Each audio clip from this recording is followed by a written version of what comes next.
And I've never made a coffee table, and now I have. And you have a sawdust now. The table is all. And I've never made a coffee table before.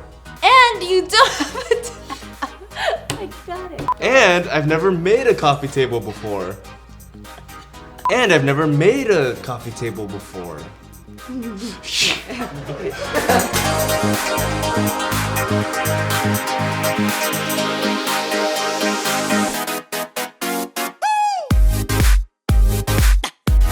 Hi, and welcome back to ゚xoxo Christine. For this week's episode, I finally get to do something I've always wanted to do. Paint furniture!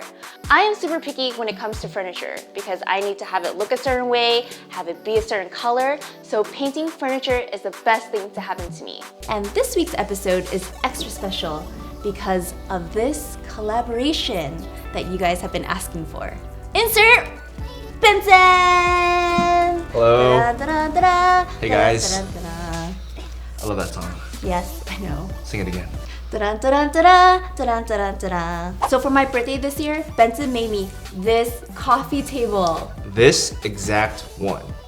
And if you're wondering how I made it, click down below. So we painted these two wooden IKEA chairs, which are actually really cheap, but they turned out really fabulous with these pastel colors. And for the coffee table, I wanted a weathered, rustic, yet elegant look. And I love, love, love how all of them turned out. I'll show you how we did it. Your favorite spray paint colors. With stain, this part is optional. Finishing wax. Clean rag and t-shirt. Sandpaper. And painter's tape. That's it. First, to get that rustic weathered look, I'm going to start by staining the wood. I wanted a gray foundation as a base, so after we sand it, you'll see the gray peeking throughout the table. It also gives it a more cottage, beachy look, which is what I'm going for. Apply 2 coats of stain using a clean rag. Try applying even coats. Also, gloves are definitely a good idea as we forgot and learned the hard way. Follow the instructions on the wood stain you buy. It took about 10 minutes for mine to dry in between coats. Once the stain dries, it can change colors from when you first applied it, so you can add more coats if you like. Allow the stain to soak into the wood and dry completely before adding on the paint. So last night, we spent a couple hours pre-staining the coffee table. We stained it this nice gray metallic color. And beautiful. We let it dry overnight, so today we're going to be painting it. White, so then we can sand it down later so that it has that chic, rustic look to it. Weathered look. Yes. Are you ready? Yes. Let's go. The fun part, spray painting. Try to spray paint an even coat and allow the paint to dry completely in between each layer. We applied about 4 to 5 layers of paint to fully coat the entire table, which equaled to about 4 cans of paint. In hindsight, it would have been more cost-effective to use half a gallon of regular paint, but spray painting is way more fun and I've always wanted to try doing it. Be sure to spray paint in a well-ventilated area and wear a mask to avoid inhaling the fumes. Also, try not to spray paint on a windy day. Half of our paint blew away. Oops. You live and you learn. And just for fun, I wanted to paint these IKEA chairs. They've been sitting at the office forever, so it was perfect for this project. There's no need for additional sanding or priming. I wanted to give these chairs a little design by painting on 1/4 of each leg. So we used painter's tape to cover up the parts of the leg that we wanted to keep unpainted. A good tip is to use a ruler to measure out where the painter's tape will cover. That way you'll get even painted legs. I really love pairing mint and light pink together, and these chairs came out beautiful. I definitely recommend using this Krylon brand in aqua and ballerina slipper. It gives it a nice, clean, chalky look. Once the paint was dry, we sanded the chairs down with some fine 400 grit sandpaper.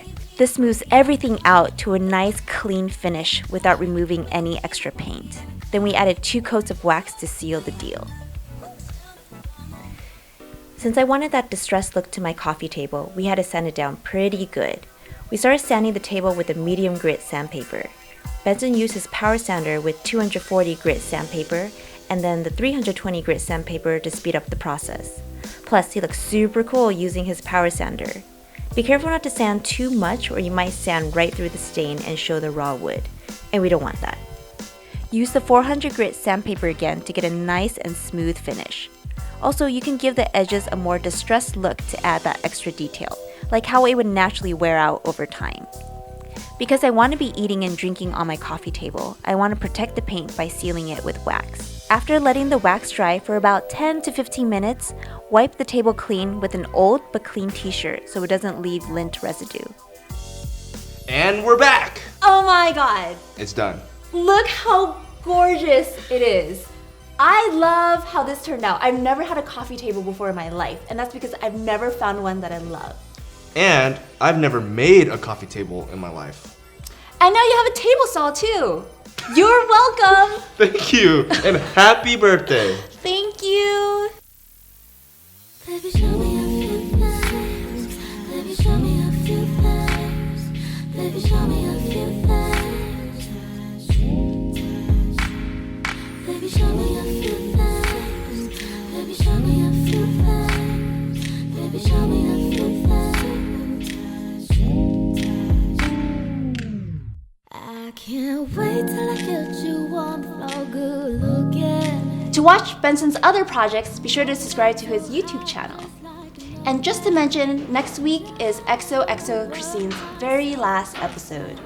I know it flew by really, really fast. But if you haven't watched all the episodes, be sure to catch up. So subscribe to more Wang Fu, and I will see you next week. Hugs and kisses. Mwah. Bye. Bye. Yes, so beautiful. You can leave now. What? The chair stuck in my bed. Like,